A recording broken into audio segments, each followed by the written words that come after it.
Ngomong-ngomong soal pagar JIS yang ambruk, gua males. Sebetulnya kasus itu cuma cukup disingkat pagar makan anggaran.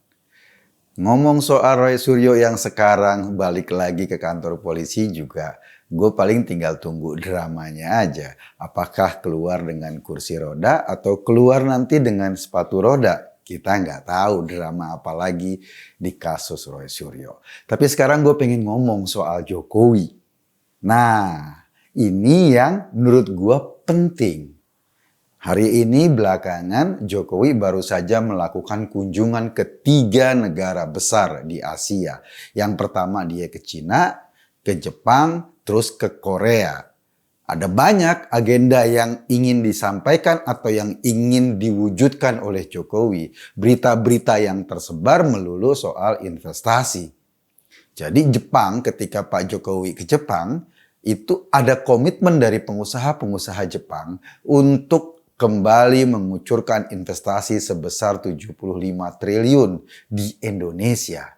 Ketika Jokowi ke Korea, itu ada komitmen dari perusahaan-perusahaan Korea, cabel-cabel Korea, untuk juga ikut investasi mengembangkan ibu kota baru nanti di Kalimantan Timur. Di Cina tentu saja Jokowi juga menjalin kerjasama bisnis. Ada komitmen untuk membeli 1 juta ton minyak atau kelapa sawit dari Indonesia untuk konsumsi di negeri tirai bambu itu. Sebetulnya soal atau komitmen ekonomi itu memang target-target sampingan. Target utama kenapa Jokowi belakangan sering keliling dan datang ke negara-negara utama itu karena memang dunia sedang menghadapi problem. Ada krisis ekonomi di depan mata dan kita harus bisa mengantisipasi krisis-krisis itu. Misal ketika terjadi perang Rusia dan Ukraina, ada masalah besar dalam pasokan gandum dunia. 2 negara ini memasok hampir 2/3 dari kebutuhan gandum dunia. Ada masalah besar juga tentang pasokan gas di Eropa misalnya. Sehingga mengakibatkan harga-harga melonjak dan ini juga mengakibatkan banyak negara sekarang sedang panas dingin. IMF atau ramalan ekonomi dunia melihat bahwa ekonomi dunia ke depan itu sedang muram wajahnya. Tetapi yang paling menarik, ekonomi Indonesia dianggap sebagai salah satu ekonomi yang bisa survive atau yang bisa melewati krisis dengan manis. Banyak sih buktinya. Bukti yang atau indikasi-indikasinya misalnya kita bisa menahan inflasi kita cuma 4,35%. Padahal negara-negara lain inflasinya sudah bisa tembus di atas 10%. Bahkan Turki 70%. Yang kedua, yang juga menarik dari ekonomi Indonesia adalah pertumbuhannya. Kita bisa tembus pada saat krisis kemarin malah tumbuh positif di 3, sekian persen. Kalaupun targetnya 5%. Wajar karena kita menghadapi krisis. Sekarang sudah mulai naik. Mungkin saja bisa tembus sampai 5%. Artinya ekonomi kita sudah mulai bergerak. Defisit transaksi berjalan mulai mengecil. Atau yang paling menarik surplus ekspor dan impor. Beberapa tahun belakangan ini atau beberapa bulan belakangan ini kita selalu surplus perdagangan. Artinya ekspor kita lebih besar dibanding impor barang-barang kita. Itu menunjukkan makin kemandirian ekonomi Indonesia. Tetapi ya nggak bisa begitu aja. Karena dunia akan menghadapi krisis perlu diantisipasi jauh-jauh hari sebelumnya. Itu juga yang barangkali menjelaskan kunjungan Jokowi ke Cina, ke Jepang, ke Korea. 3 negara yang merupakan raksasa-raksasa ekonomi dunia. Di Jepang kita tahu pabrik-pabrik mobil atau pabrik-pabrik peralatan industri besar ada di sana. Di Korea juga kayak gitu. Sementara Cina sekarang adalah raksasa ekonomi dunia. Sebetulnya target yang juga ingin dicapai adalah pada saat nanti sidang G20 di Bali.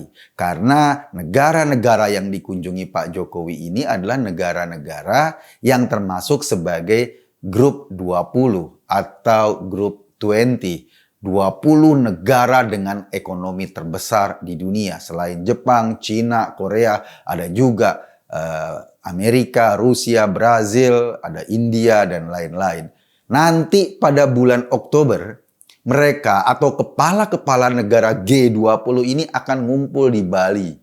Mereka membicarakan tentang wajah dunia, ekonomi dunia, bahkan kebijakan-kebijakan dunia termasuk misalnya tentang energi yang terbarukan dan lain-lain.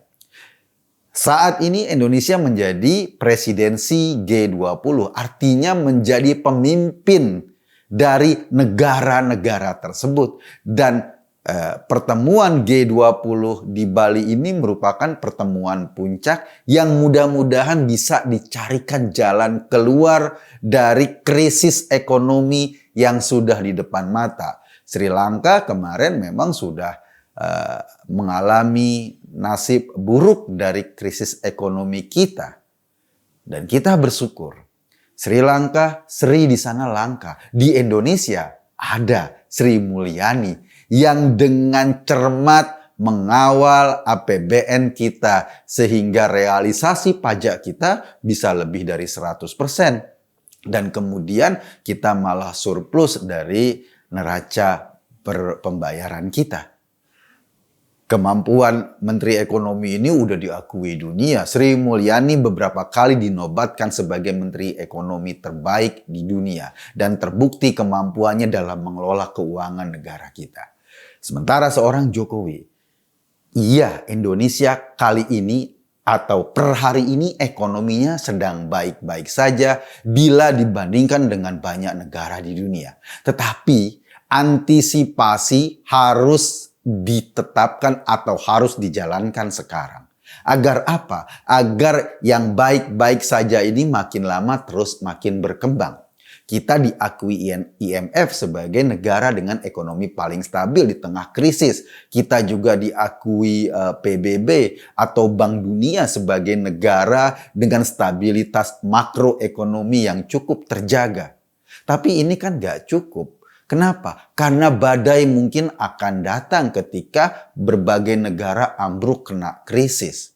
Karena badai yang datang ini, maka Pak Jokowi selalu berpikir jauh ke depan. Bagaimana mengantisipasi bila badai itu nanti datang. Dan kita berharap kemampuan kita dalam kemandirian pangan, dalam mengelola ekonomi makin lama makin baik. Tentu saja kita nggak bisa bergerak sendiri. Dibutuhkan investor-investor besar untuk masuk ke Indonesia sehingga menggerakkan roda ekonomi. Investor-investor besar ini sekelas cebol-cebol di Korea, sekelas para Taipan di Cina, atau sekelas konglomerat di perusahaan-perusahaan Jepang, itu harus dijamin keamanan dan kenyamanan investasinya. Birokrasi di bawah harus dibenahi. Karena itu pesan Jokowi jelas. Kalau nanti ada hambatan investasi, hubungi Pak Bahlil Lahadalia sebagai Menteri Investasi di Indonesia. Kalau nggak kelar sama dia, langsung kontak saya. Itu sebuah pesan yang jelas bahwa kita itu membuka diri terhadap kerjasama ekonomi. Untuk apa? Agar masyarakat kita bisa terbuka ruang pekerjaan, agar ekonomi kita bisa berputar, agar tenaga kerja kita bisa masuk ke dalam dunia industri, agar masa depan anak-anak muda kita itu bisa dijamin karena banyak tersedia lapangan pekerjaan. Sebab sebuah investasi pasti akan membuka efek domino atau trickle down effect. Mereka akan misalnya pabrik, kemudian di pabrik itu bukan cuma karyawannya. Kalau ada karyawan yang ngumpul, pasti dia butuh makanan, butuh warung, butuh kebutuhan-kebutuhan lainnya. Sehingga ekonomi sebuah negara bisa berputar ketika investasi masuk. Tapi biasa, Pak Jokowi sudah kerja keras. Ekonomi kita lagi stabil. Utang luar negeri kita termasuk paling rendah di dunia. Tapi yang diherankan, kadrun-kadrun pasti selalu teriak-teriak. Ekonomi kita kacau. Hutang luar negeri kita membumbung tinggi misalnya.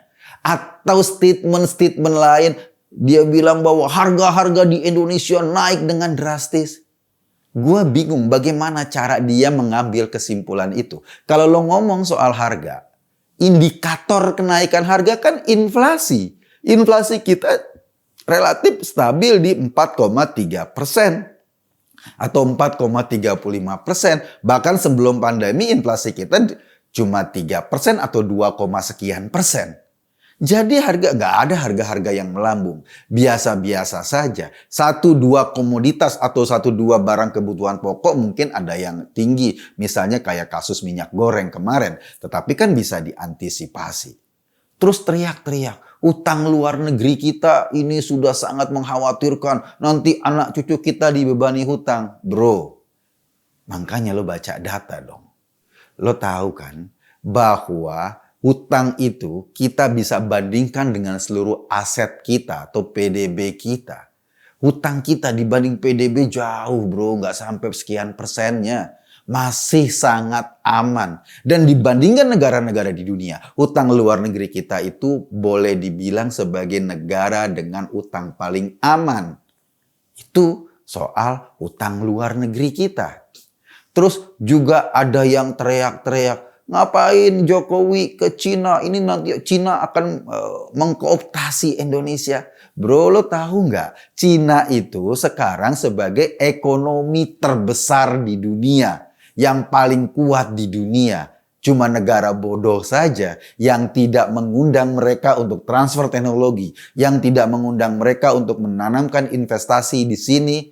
Karena dengan begitu kita bisa menggerakkan ekonomi kita. Nggak ada negara yang bisa menutup diri dari kekuatan ekonomi dunia. Karena itu kunjungan Jokowi ke Cina, ke Korea, ke Jepang menandakan cara dia berpikir yang sangat jangka panjang. Iya, dalam konstitusi kita 2024 itu adalah masa akhir jabatan Presiden Jokowi. Dia nggak bisa lagi dipilih sebagai presiden kecuali ada amandemen konstitusi. Tetapi dia ingin meninggalkan jejak yang menarik untuk kita kenang sebagai seorang yang berhasil membawa Indonesia ke jalur yang jauh lebih baik sekarang. Pembangunan ibu kota baru misalnya, saya asumsikan akan banyak menggerakkan ekonomi di sekitaran Indonesia Timur.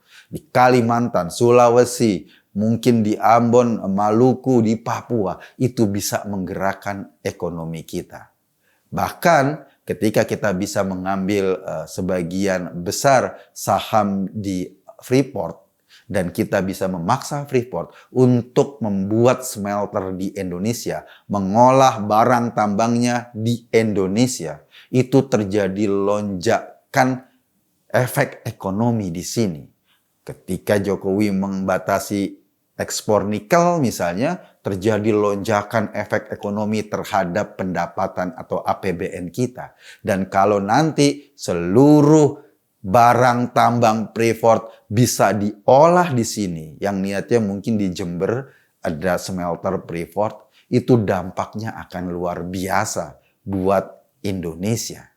Jadi wajar aja apabila Korea sudah sangat berminat untuk membangun pabrik mobil listrik di sini. Kenapa? Karena bahan bakunya ada, nikelnya ada, litiumnya ada di sini.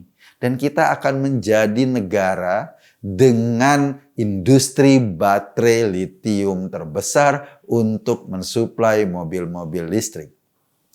Minyak bumi atau minyak fosil barangkali ke depan akan menjadi energi yang usang dan Indonesia mulai pelan-pelan bergeser menuju negara dengan energi terbarukan. Gua dan kita semua merasa cukup bangga. Gila juga ya. Indonesia keren juga ya. Kenapa nggak dari dulu aja kayak gini. Dibangun dengan track yang tepat. Tapi maklum, para kadrun nggak bisa melihat hal yang positif kayak gini. Isi kepalanya kebanyakan elektron dengan kutub negatif. Sehingga dia susah melihat hal yang positif. Kalau negatif ketemu hal yang positif jadinya koslet. Itu yang mereka lihat. Untung aja Pak Jokowi orangnya cuek. Ketika dicaci maki sama Kadun, dia santai caci maki aja dirinya. Agar engkau puas, sehingga engkau bisa bersinar dan berpijar seperti Yusuf Kala. Begitu kata Pak Jokowi mungkin. Gua Eko Kuntadi hanya mengajak Anda berpikir. Kesimpulannya ya terserah Anda. Terima kasih.